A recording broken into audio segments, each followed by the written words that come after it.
Vijayawada university మంచి భవిష్యత్తు కోసం తెలుగు విద్యార్థులు ఇష్టపడే యూనివర్సిటీ. ఎలా ఉన్నారు? ఓం నమో వెంకటేశాయ. వెంకటాది సంస్థానం బ్రహ్మాండే నాస్తికించిన వెంకటేశ సమోదేవో నా భూతో నా భవిష్యతి. సూపర్. అది ఎందుకు చెప్పారు సార్? ఇప్పుడు వెంకటాది సంస్థానం బ్రహ్మాండే నాస్తికించిన వెంకటేశ సమోదేవో నా భూతో నా భవిష్యతి అంటే కలియుగ దైవమైనటువంటి ప్రోటోకాల్ దైవమైనటువంటి వెంకటేశ్వర స్వామి వారు లాంటి భగవంతుడు, దేవుడు ఇక రాడు, రాలేడు, రాబోడు. అలాగే ప్రపంచం మొత్తంలో తిరుమల లాంటి ప్రదేశము ఎక్కడా ఉండదు, అక్కడ ఉన్నంత మనశ్శాంతి ప్రపంచంలో ఎక్కడా ఉండదు అని దాని సారాంశం. దానికి ఇంటర్వ్యూకి సంబంధం ఏమైనా ఉందా? నేను ఫాలో అయ్యేది శ్రీ వెంకటేశ్వర స్వామిని, కామాఖ్య అమ్మవారిని. సో మనం ఏదైతే జనరల్గా మాట్లాడతామో ఆ మాట్లాడే సందర్భంలో ఈ జనరల్గా నాకు ఇప్పటి వరకు గత 20 సంవత్సరాల నుండి ఏ ఇంటర్వ్యూలో కూడా పేపరు పెన్ను ప్రిపేర్ అవ్వడము, పేపర్లు పెన్నులు పెట్టుకొని వచ్చి కూర్చోవడము అలవాట్లేదు. సో నేను కూర్చొని మాట్లాడింది అంతా కూడా ఆ స్వామి అమ్మవారు మాత్రమే పలికిస్తారు. సో నేను మాట్లాడే ప్రతి మాట నాకు సంబంధం లేదు. ఎందుకంటే మీరు అబ్జర్వ్ చేసిరు, నా దగ్గర ఏ పెన్ను లేదు, పేపర్ లేదు. మీరు ఏం అడుగుతారో నాకు తెలియదు. నేను మీతో ఈ ప్రశ్నలు అడగాలని నేను ఇంతవరకు చెప్పలేదు. సో మీరు ఏం అడుగుతారో మీ ఐక్యూ లెవెల్ని బట్టి ఉంటుంది. సో నాకు ఆన్సర్ చేసేది స్వామి అమ్మవార్లు ఆన్సర్ చేస్తారు. సో అది చెప్పి ఇంటర్వ్యూలో కూర్చోవడం నాకు అలవాటు. సో ఏదైనా మీరే పలికిస్తారు అనేటువంటి బ్లైండ్ నమ్మకంతో, గుడ్డి నమ్మకంతో ఆ స్వామిని అమ్మవారిని నమ్ముకొని కూర్చుంటాను ఇంటర్వ్యూలో. సో నాకు అలవాటు ఏంటంటే కలియుగ దైవం, ప్రోటోకాల్ దైవం మనం చూస్తుంటాం. మాకు రాముడు ఇష్టము, మాకు శివుడు ఇష్టము. వెంకటేశ్వర స్వామి వద్ద మాత్రమే డబ్బు ఉంటుంది, వేరే వాళ్ళ దగ్గర డబ్బులు ఉండవు. ఉదాహరణ, రాముడు ఉన్నాడు, సంవత్సరం నాడు ఒకటే రోజు ఆయన దగ్గరికి పోతాం మనం, అది శ్రీరామనవమి. శివుడు ఉన్నాడు, శివరాత్రి నాడు తప్ప ఎప్పుడూ పోము, కానీ ప్రతిరోజు వెళ్ళేది వెంకటేశ్వర స్వామి వారి దగ్గర. వెంకటేశ్వర స్వామి భోగమైనటువంటి అనుభవిస్తూ ఉంటాడు. ఆయనకు భోగ శ్రీనివాసులు అని వెంకటేశ్వర స్వామి వారు, మనం తిరుపతికి వెళ్తే తిరుపతిలో వెంకటేశ్వర స్వామి వారి దగ్గర చిన్న విగ్రహం ఉంటుంది కింద, దాన్ని భోగ వెంకటేశ్వర స్వామి అంటారు. అంటే ఆయనకున్నంత అనుభవించేదంతా ఆయన్ని అక్కడనే ఆ వెంకటేశ్వర స్వామి వారే అనుభవిస్తారు. సో అందుకనే ఆయనకు అంత లగ్జరీ లైఫ్ ఉంటుంది. సో లక్ష్మి కూడా వెంకటేశ్వర స్వామి వారి దగ్గరనే ఉంటుంది. అంటే మన కలియుగంలో ప్రోటోకాల్ దైవం అంటే వెంకటేశ్వర స్వామి. డబ్బును ఎంజాయ్ చేయాలి, డబ్బు రావాలి, లగ్జరీస్ అంటే వెంకటేశ్వర స్వామి. అందుకనే వెంకటేశ్వర స్వామి వారి మాట తీసుకొని మాత్రమే నేను ఇంటర్వ్యూని స్టార్ట్ చేస్తాను. మీకు డబ్బు రావాలి? ఎవరికి? మీకు. నాకు డబ్బు వచ్చింది ఆల్రెడీ, ఎనఫ్. ఎలా వచ్చింది? ఎలా సంపాదించారు? సంపాదించాలనే కసి ఉంటుంది కాబట్టి సంపాదిస్తాం. అంటే నేను ఎలా నమ్ముతా అంటే, ఒక సామెత ఉంటుంది, వీడి జాతకమే బాగుంటే వీడి జాతకాలు ఎందుకు చెప్పుకుంటాడు. సో నా జాతకం బాగుంది అని ప్రూవ్ చేసుకోవడానికి the first ever astrologer, range rover వాడేటువంటి జ్యోతిష్కుడు నేను ఒక్కనే ఇండియాలో. సో అన్ని లగ్జరీస్ లైఫ్లో ఎంజాయ్ చేస్తేనే వేరే వాడికి మనం మాట్లాడేటువంటి రైట్స్ ఉంటాయి అనేటువంటిది ఉద్దేశం నాది. ఓకే, ఎగ్జాంపుల్ చెప్తా.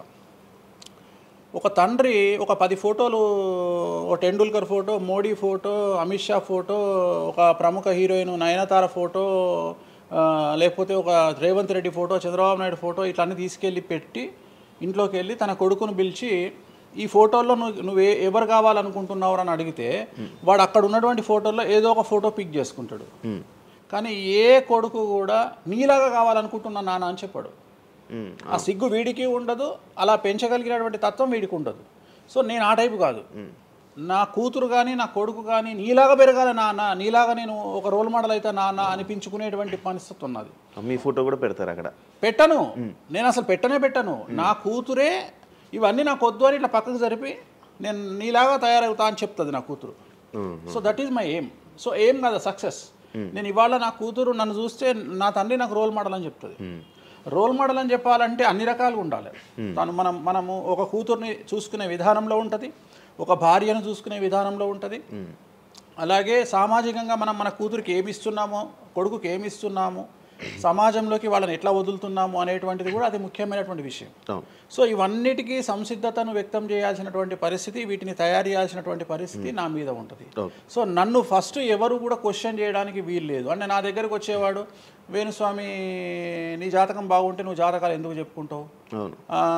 సో ఇప్పుడు నేను ఒక హీరోయిన్ని తయారు చేయాలి అంటే ఎలా తయారు చేయాలో నాకు తెలుసు. అంటే ఆమె జాతకంలో యోగం ఉంటే ఆమెను సూపర్ స్టార్ ఎలా చేయాలో నాకు తెలుసు, ఒక హీరోని సూపర్ స్టార్ని ఎలా చేయాలో నాకు తెలుసు. సో ఎలా చేస్తారు మీరు? పూజలతోనే అయిపోతారు. అంటే వాళ్ళకి టాలెంట్ అవసరం లేదు? వాళ్ళకి టాలెంట్ జాతకం ఉంటేనే అంటున్నా కదా, యోగం ఉంటేనే అవుతారు కదా. జాతకంలో ఉంటుందని ఉంటుంది, ఒకవేళ ఉన్నదని మనకు కనిపించింది. అవును, వాళ్ళకి ఒకవేళ టాలెంట్ లేకపోతే అసలు టాలెంట్ అనేది ఇండస్ట్రీలో ఎవరికీ ఉండదు. Practice makes perfect. ఓకే. దానంత పనికి మాలిన మాట ఇంకోటి లేదు. శివ రాగానే ఫస్ట్ ఇంటర్వ్యూలోనే ఇరగదీయడు. శివ 1వ ఇంటర్వ్యూకు శివ 100వ ఇంటర్వ్యూకు నక్కకు నాగలో అనుకున్నంత తేడా ఉంటుంది. మరి శివ ఫస్ట్ ఇంటర్వ్యూలోనే టాలెంట్ ఇరగదీసిండా? Practice makes perfect. అంత ఛాన్స్ ఇవ్వట్లేదు కదా ఇప్పుడు ఇండస్ట్రీలో. ఎవరు ఇక్కడికి వచ్చి ప్రాక్టీస్ చేసుకుంటామంటే ఛాన్సులు రావట్లేదు కదా. ఆటోమేటిక్గా టాలెంట్ అనేది మనము ప్లే చేస్తున్న రోల్స్ను బట్టి వస్తుంది.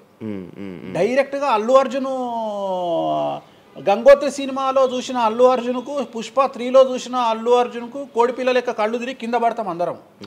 ఆయన హావభావాలు కానీ ఆయన ముఖవర్చస్సు కానీ గంగోత్రి సినిమాలో ఉన్నటువంటి అల్లు అర్జున్కు, పుష్ప 3కి.